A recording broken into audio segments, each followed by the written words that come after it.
Kita berharap kan Abang jadi new Ahok yang baru, Ahok dari timur bahkan saya sebutkan seperti itu gitu loh. Abang mungkin nggak melakukan itu, mungkin nggak berbeda dengan suara partai Kita untuk memperjuangkan sesuatu yang real di sini. Kita lihat.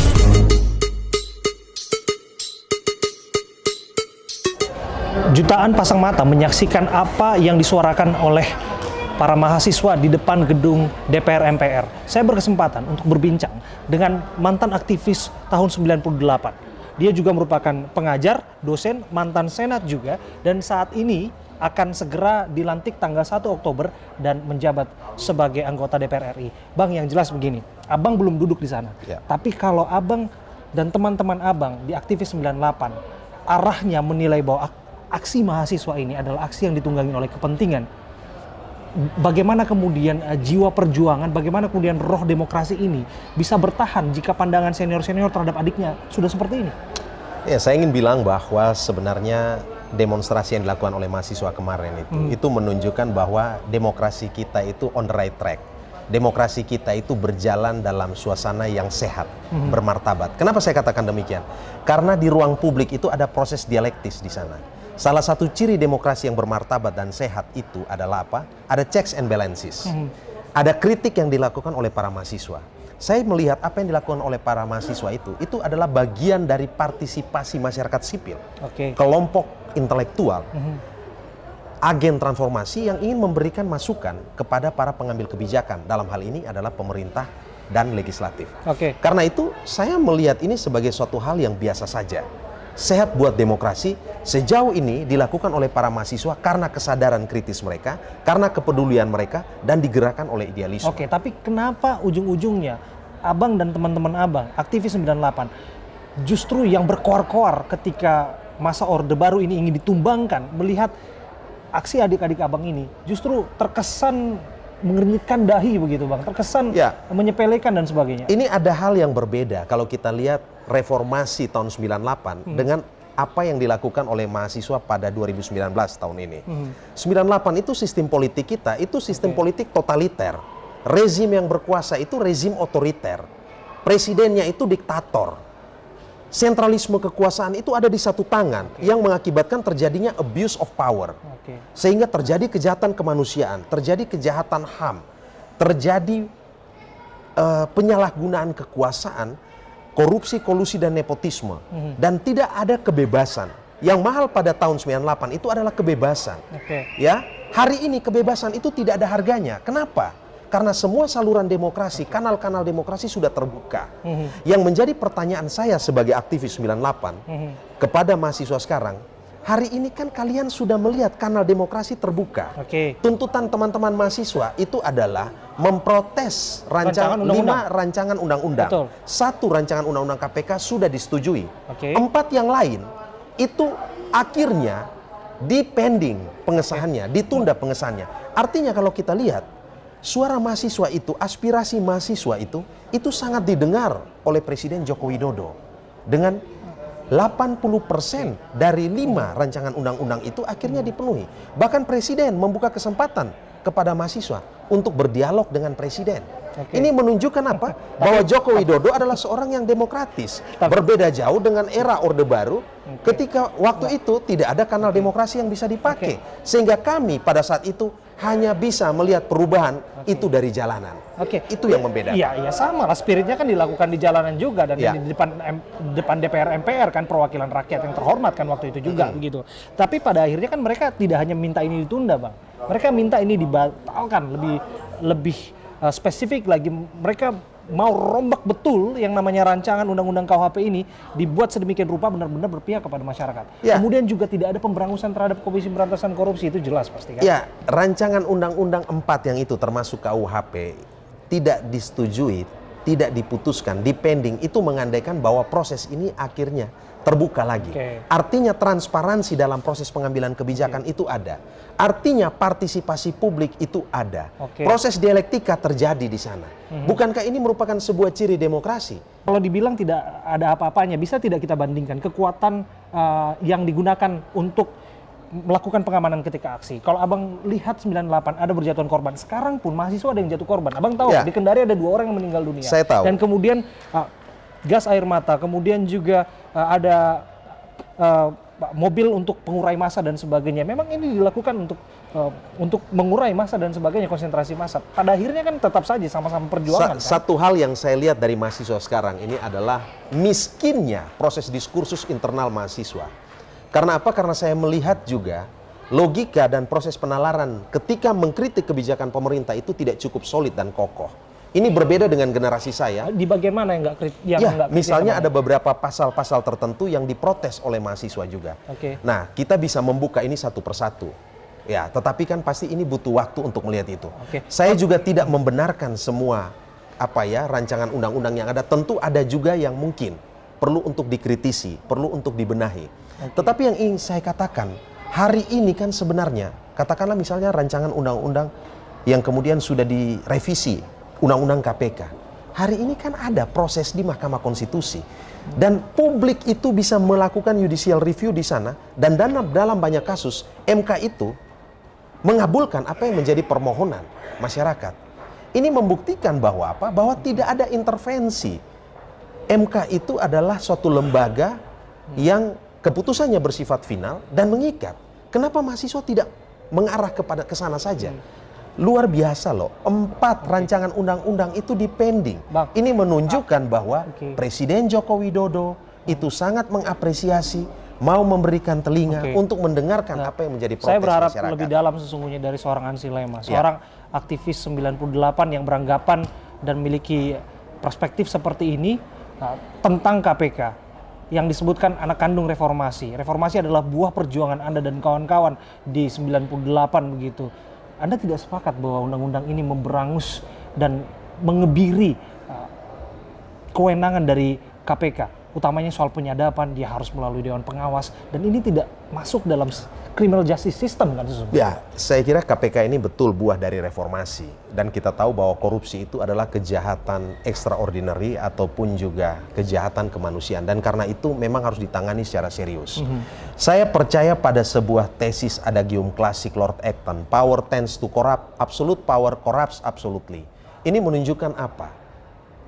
Individu yang pemegang kekuasaan ataupun institusi yang memegang kekuasaan itu harus dikontrol. Kenapa? Karena power itu tends to corrupt, absolute power corrupts absolutely. Lembaga apapun yang ada dalam sistem demokrasi ini juga harus dievaluasi. Ya, sejauh mana capaian dan prestasinya. Ya, apakah memang lembaga yang namanya KPK ini betul lembaga malaikat?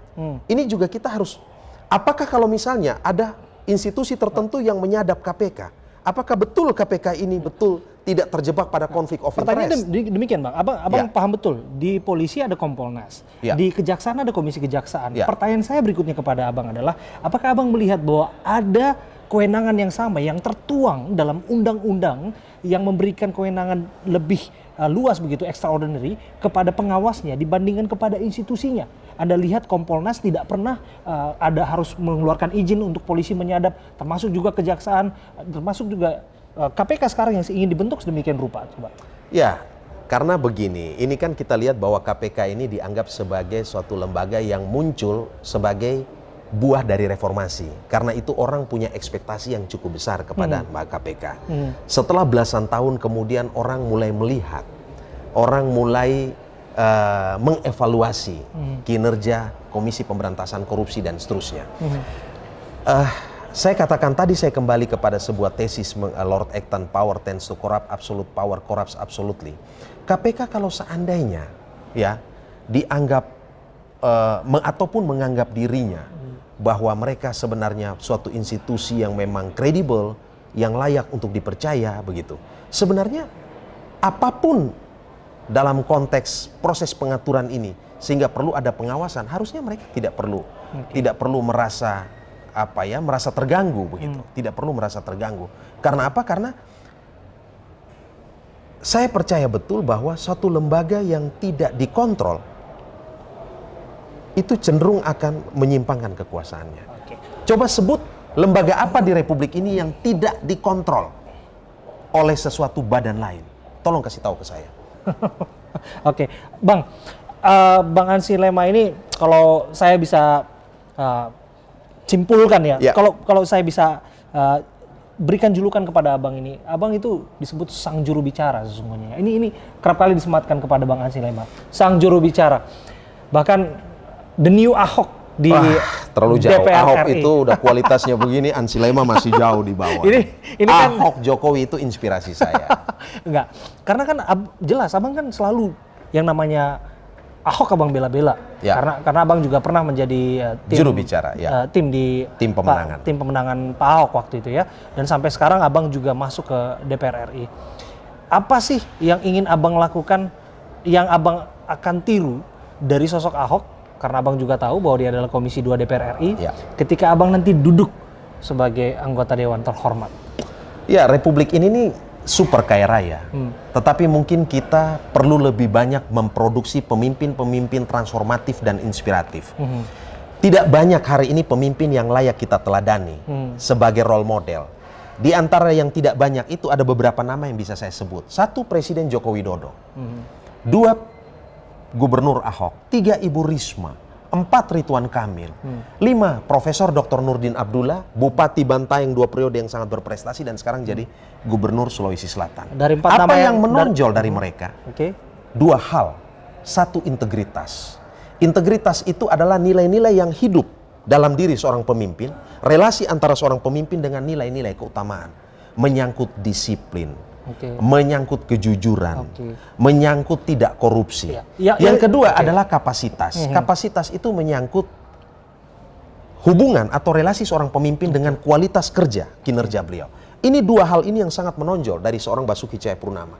Saya ingin tanya, Jakarta hari ini dengan Jakarta era Basuki, lihat aja Tanah Abang, lihat Kalijodo, sangat berbeda. Kalau dibilang nggak move on itu gimana, Bang? Bukan nggak move on, saya bicara fakta. Menunjukkan bahwa apa? Bahwa Republik ini membutuhkan banyak orang yang lebih punya hati, punya keberanian, punya otak, tetapi yang punya integritas dan kapasitas. Saya garis bawahi keberanian, kemudian integritas. Yang jelas sosok Pak Ahok bisa beda, dan dia berani beda. Abang sudah lihat. Bahkan berbeda dalam pilihan politik sekalipun ketika waktu itu menjadi seorang kader Partai Gerindra waktu itu diusung.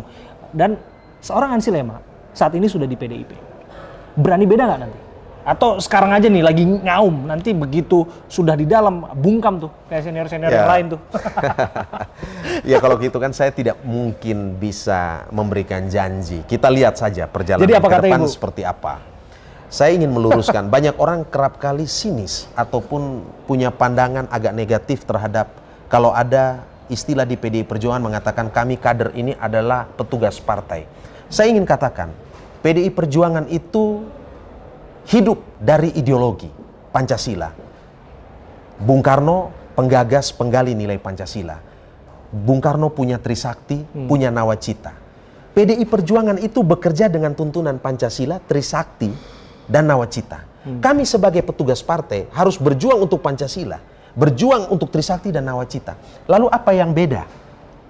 Petugas partai dan wakil rakyat itu kalau berjuangnya untuk Trisakti dan Nawacita. Ya, tapi abang juga paham betul. Ini ada kepentingan yang lebih besar, itu adalah kepentingan di partai. Tapi pasti ada suara yang langsung disampaikan secara personal, idealisme, dan integritas juga yang sering bersinggungan dengan situ. Abang pengajar, abang juga tahu itu. Abang juga pernah jadi wartawan, abang juga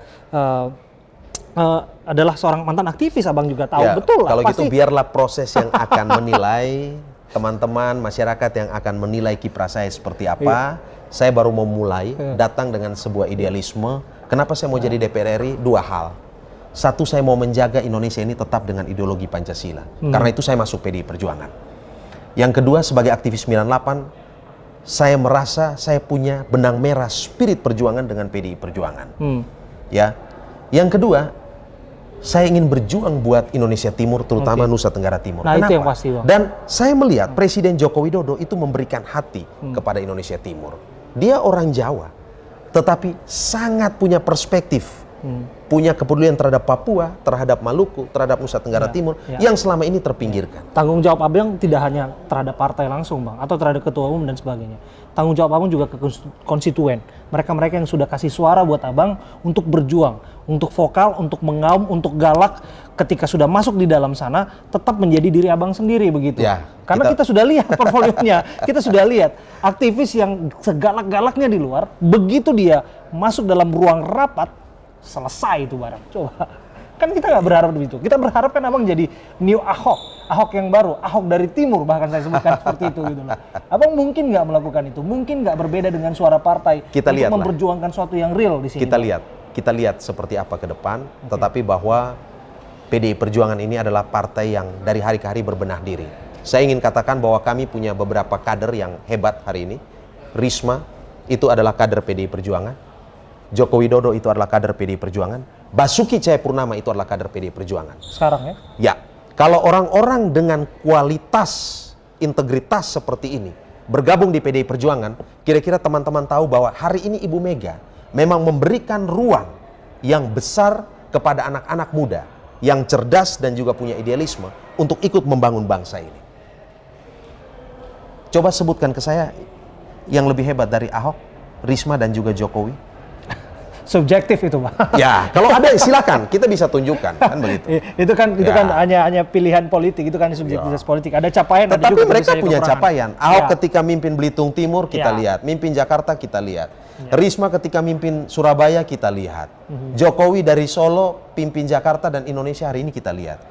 Jokowi itu memutar mindset bangsa kita. Dulu orientasinya ke darat. Dia buat poros maritim dunia, dia putar. Dia jadikan maritim, dia jadikan laut itu sebagai ruang hidup dan sumber hidup. Maka dia bangun apa? Konektivitas. Dia bangun tol laut.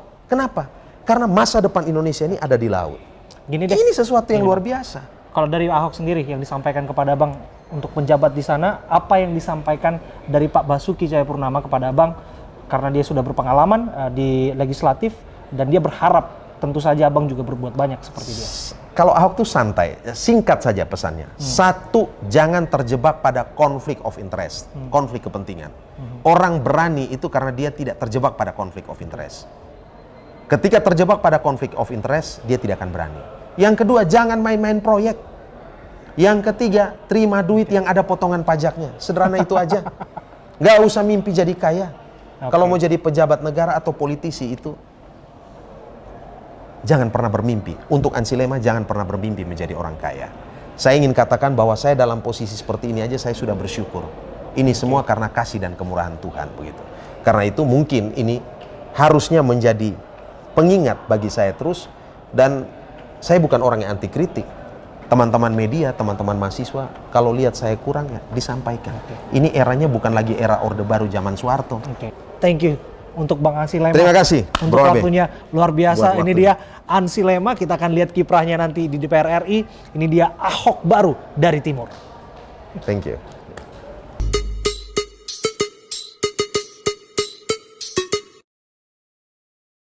Kemarin diajak nggak itu? Diundang nggak nikahnya Pak Ahok? Yang pasti saya sudah ajak Ahok ke Kupang, Sudah sampai ke rumah saya. 4 hari Ahok di Kupang. Ya, itu kunjungan yang boleh dibilang terlama lah ketika Ahok pergi ke suatu daerah. Baik. Thank you. Sama-sama. Ansi Lema.